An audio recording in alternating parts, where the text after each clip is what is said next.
everybody for joining me today for Chrysostomos Sidiropoulos' presentation of his master thesis work entitled "Do Intervening Clusters Significantly Enhance the Linear Probability for Distance Compact Linear Sources?"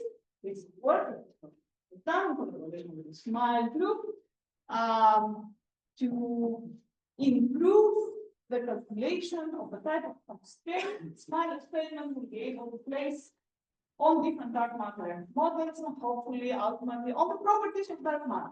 There's also Lord. Thank you everyone for being here. I will present you my thesis. The title of my thesis, as Vaso said, is "Do Intervening Clusters Significantly Enhance the Milli-Lensing Probability for Distant Compact Radio Sources?" So, the outline of my presentation is this. I will start with an introduction to lambda CDM. Then I will introduce gravitational lensing and how we can use it as a dark matter probe. Then I will explain what milli-lensing is and a few things about the SMILE project. Afterwards, I will present the theoretical formulation and the methodology we used. I will say a few things about the data that we applied the methodology on. I will show you our results, and finally, I will draw some conclusions. So, first of all, this is cosmological work, so we have to introduce lambda CDM because lambda CDM is the standard cosmological principle, cosmological model. And okay, so why is it called lambda CDM? First of all, we have a cosmological constant, lambda, that drives the late time accelerated expansion. And then we have the dominating quantity, which is called dark matter, matter quantity, which is called dark matter. So in large scales, the model sits in general relativistic framework, and it's described by the FLRW metric, which is a smooth metric, and this means that we have an almost homogeneous and isotropic universe.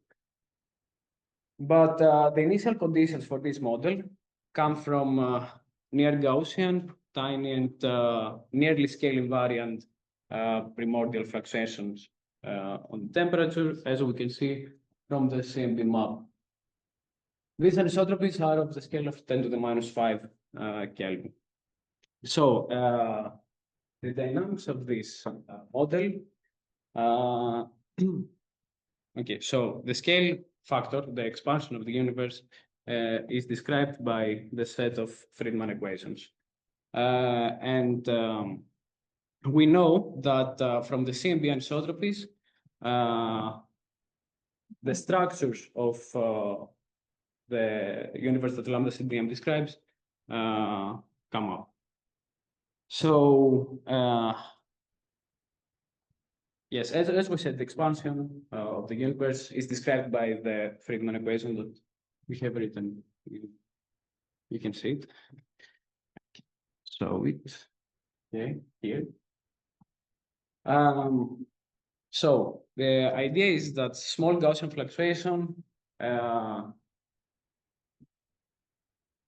are creating dark matter halos via gravitational instability.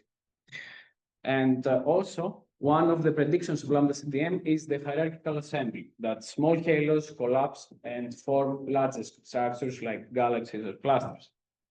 So lambda CDM in general, on large scales, has many observational successes. It explains the CMB angular power spectrum.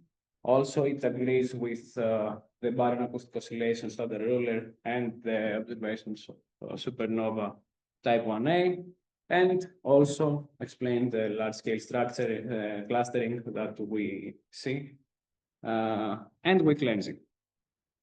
Here is a graph, and it shows how lambda CDM fits the CMB acoustic peaks.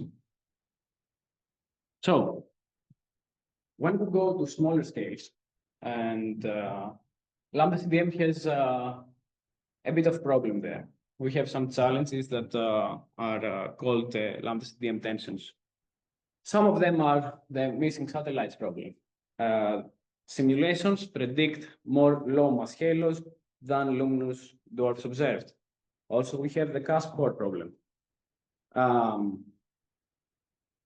Cold dark matter predicts that the density profiles are like the NFW, but in some observations of clusters and some dwarfs, we see that there may be more core profiles, more dense profiles. Another problem is the too big to fail problem, in which the most massive subhalos in simulations appear to be too dense for known satellites. And finally, we have the diversity problem, in which we observe a wide spread of the rotation curves, galaxies at fixed Vmax. The thing that all of these challenges have in common is that these tensors are concentrated at the 10 to the 6 to 10 to the 10th solar masses regime. And this is the regime that we will target. To alleviate some of these tensions, people tried different dark matter models. And as baseline, we have the cold dark matter, which is, again, collisionless, non-relativistic, and predicts abundant low mass halos with CASP and NFW-like senders. There are other alternatives like warm dark matter, which introduces key V-scale particles and free streaming that suppresses low mass halo formation. And it appears to have a cutoff in the halo mass function at small masses.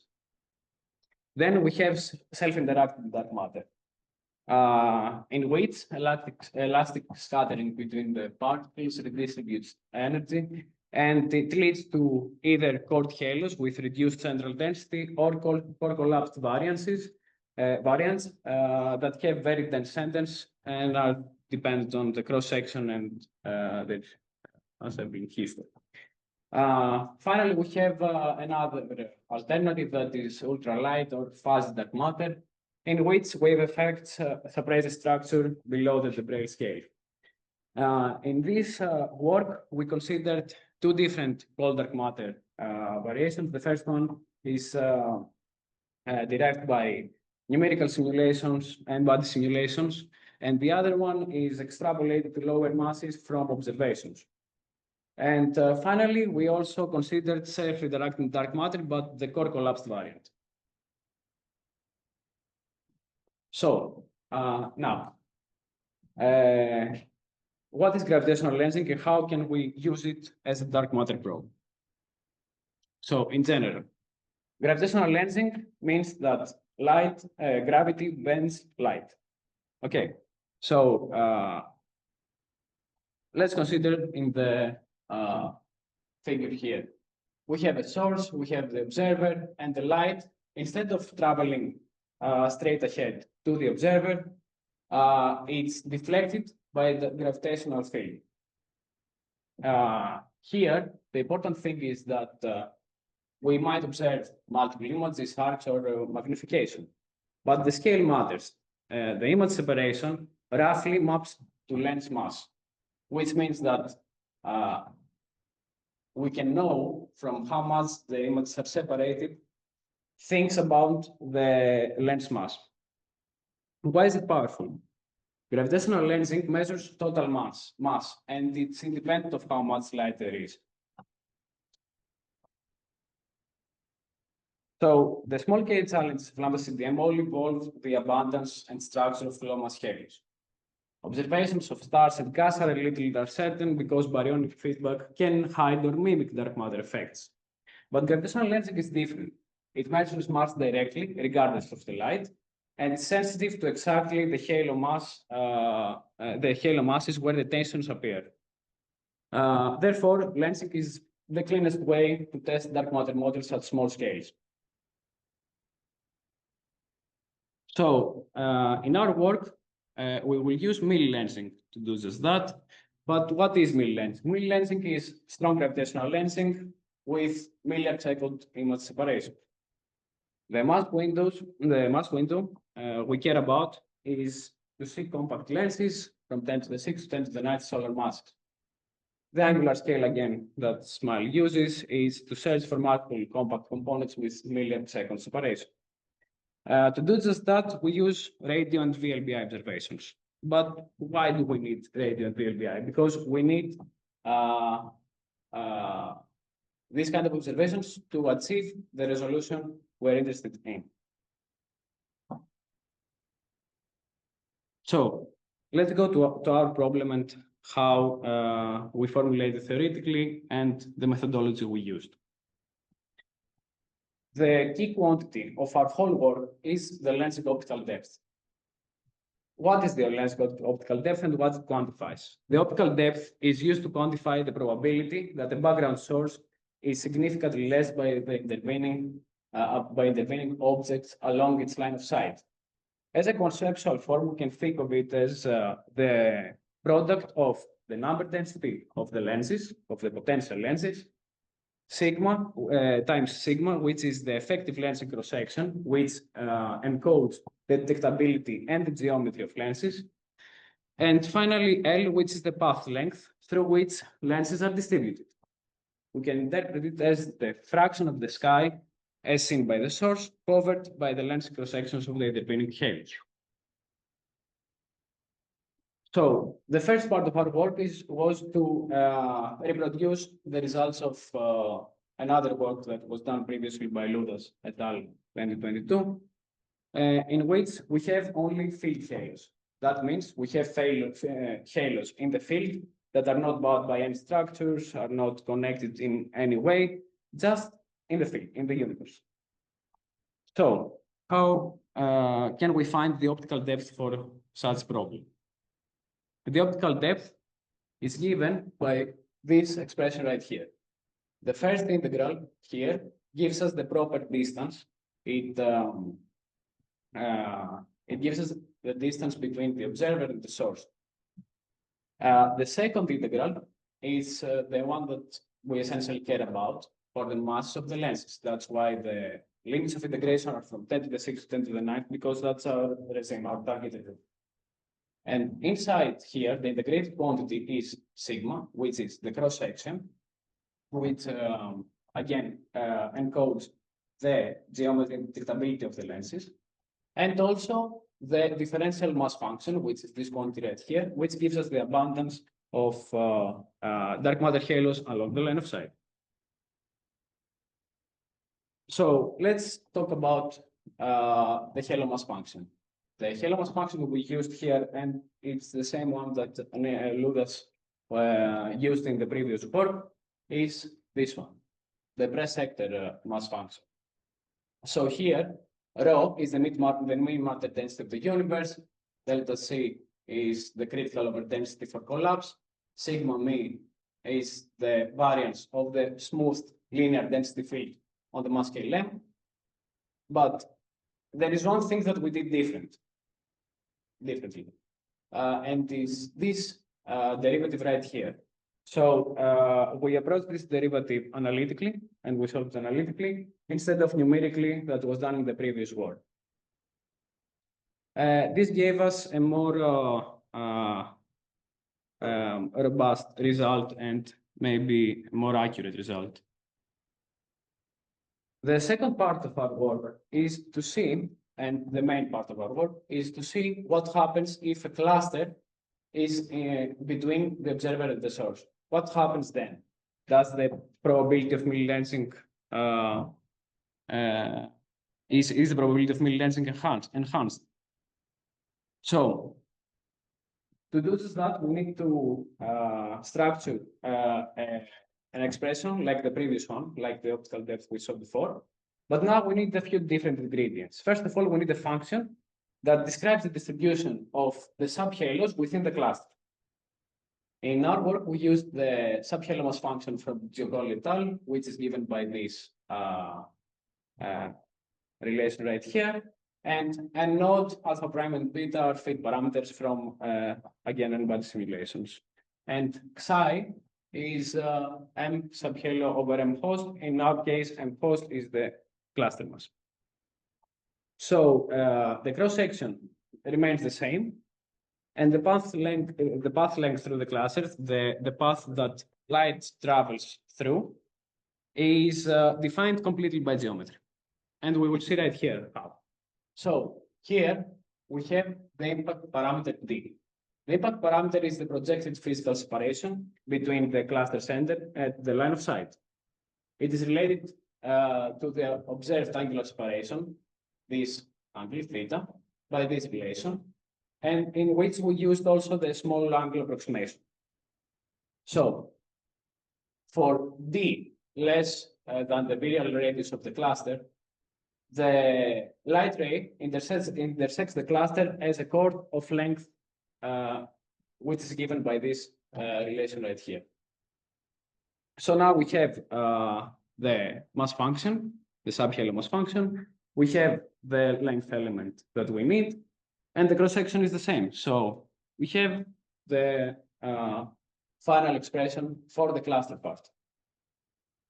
The integration limits, again, as we said before, are 10 to the 6th, 10 to the 9th solar mass, because that's the length we are interested in, the lenses. So the total optical depth can be given by just adding the two terms, the field contribution and the cluster contribution. This additive form isolates the specific effect of clusters on the total probability. And now we want a way to connect this theoretical quantity, which is the optical depth, to something observable. And this expression is how we do that. So if we sum over a number of sources the optical depths with when our optical depths are less than 1, we can get the number of expected lensing events. And that's how we connect the theoretical quantity of the optical depth to something observable. So let's talk about the data that we use to apply this methodology on. First of all, we had the SMILE sample, which is based on the GB6 catalog with almost 11,000 sources. And they have the redshift range that we have is 0 to 4.5, and the working sample includes almost 4,500 sources with known redshifts. For each source, the information that we have are the red ascension, the declination, and the redshift. Then we found the cluster catalog, which was derived from the DESI legacy imaging survey, which contains 1.5 million clusters up to cluster redshift 1.5. And for each cluster, again, we have the right ascension, the declination, the Z cluster, the virial radius, and we found the mass that is included in the virial radius. And then for each SMILE source, we cross-matched to a foreground cluster with a cluster catalog by angular proximity. We kept only the pairs in which the cluster was, of course, in front of the source and not behind it, and only the ones that the impact parameter was less than the virial radius. This yielded about 750 valid cluster source pairs, which we used to calculate the tau cluster. Also, it's important to show the redshift distribution of our data. First of all, we can see here that we have the cross-matched sources. With blue, we have the SMILE sources. And here with orange are the clusters. So we can see that here the peak is in 0.2, 0.3, maybe. And that ensures that the clusters are in front of the source and not behind. So let's go to the results part. So for the first part of our work, again, we reproduced the same things as Ludes et al. Here we can see the optical depth in the y-axis and the source redshift in the x-axis. What we can say from this plot is that for the SIDM, because we have a larger optical depth, we expect a much larger number of lensing events. For CDMB, we expect less, and for CDMA, a lot less.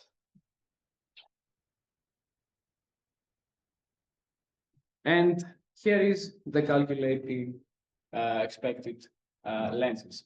So for CDMA, we found that we expect 0 lenses, as Nick did too. For CDMB, though, we found that we expect 3 plus or minus 1 lensing events, while Nick's work expected 1 plus or minus 1. Well, yes, so this is a much better result because at least we know that we should find at least 2 lenses. And finally for the SIBM core collapse scenario, we have 16 plus or minus 4 instead of 13 plus or minus 3. For the second part of our work, here we have the number of cluster source pairs and the ratio tau cluster to tau field. So why did we think that this is important? Because tau cluster over tau field can measure the relative importance of cluster subhalos versus field halos. Here, the colors are the redshift beams. The brighter colors are higher redshifts. The darker colors are lower redshifts. For low redshifts, we can see that the field tau, if we remember the plot from before, here, for small redshifts, the tau is also very small, and the ratios can reach to 10 to the minus 1. The clusters in small redshifts give a 10% boost. But in higher redshifts, when the field tau rises, you can see again here that for higher redshifts, we have larger values for tau. The ratios shift down to 10 to the minus 2. So there, the cluster contribution becomes comparatively minor. The takeaway is that clusters matter most at low redshifts, and at high redshifts, the field dominates. So let's draw some conclusions. First of all, the present model is intentionally simplified. It was designed to isolate the relative effect of clusters on the Miller-Lensing probability. A more detailed work would require the use of an improved Helmholtz function, maybe something more up-to-date like Chrysostomos or Tinker, an inclusion of a more realistic subhalo radial distribution within the art of 100, and also the consideration of baryonic effects and an external shear on the cross-section. Despite these simplifications, the current approach correctly captures the main scaling behavior of the optical depth and its rate evolution. The conclusions, therefore, are qualitatively robust. The clusters provide a small but measurable enhancement, while the field halos dominate the total Miller-Lensing probability. So, to recap, the analytical treatment of the derivative increases the predicted optical depth across all the different dark matter models, improving the numerical stability and accuracy over previous works. The cluster term introduces a localized enhancement to the optical depth, strongest for low redshifts. On average, the cluster contribution remains subdominant. The field halos dominate the total optical depth when integrated over all sources. So overall, clusters may slightly increase the Miller-Lensing probability, but not alter the qualitative conclusion that the field component sets the dominant lensing baseline. Thank you very much for your attention. I will be happy to take questions.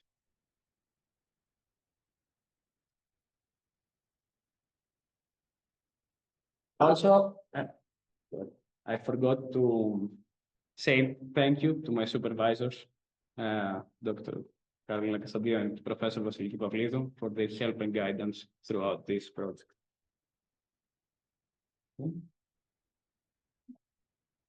And Nick, yes, of course, Nick. Nick, without you, we all know that I couldn't do anything, so thank you very much. Well, you did it all by yourself, so you don't have to thank me. or no?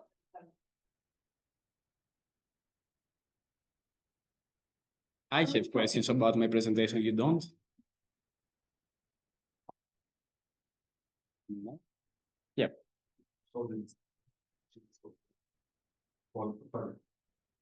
Here?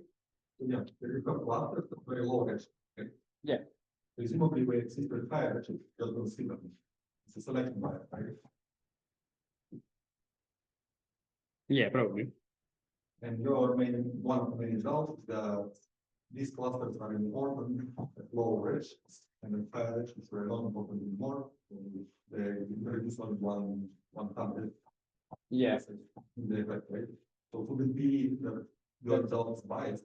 Because we don't have classes in pirates. Yeah, but we actually have them when that the don't see them. Could it be? Is it taken into account somehow? You might, yes, we might. Can check them.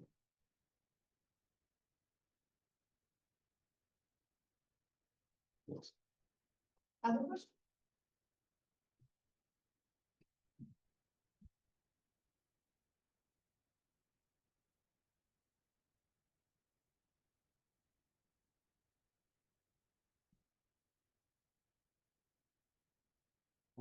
It's a mind thing. One mind. So then just in case you're like, what do you can later on? So there is some discomfort in asking the question if the question isn't hard. So if you are orchestrating the discussion, the trick is wait so long, the discomfort of silence overtakes the discomfort of after the question. Doesn't question both. But okay, you know, well, excuse me, there are no other questions, please vote. So we can, Let me ask also online. yes. Does anybody have any questions? Please.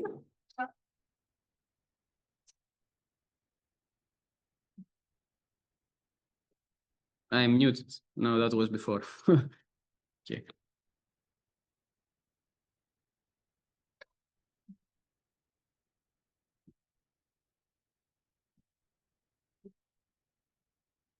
No, I don't see any questions. Today close the meeting.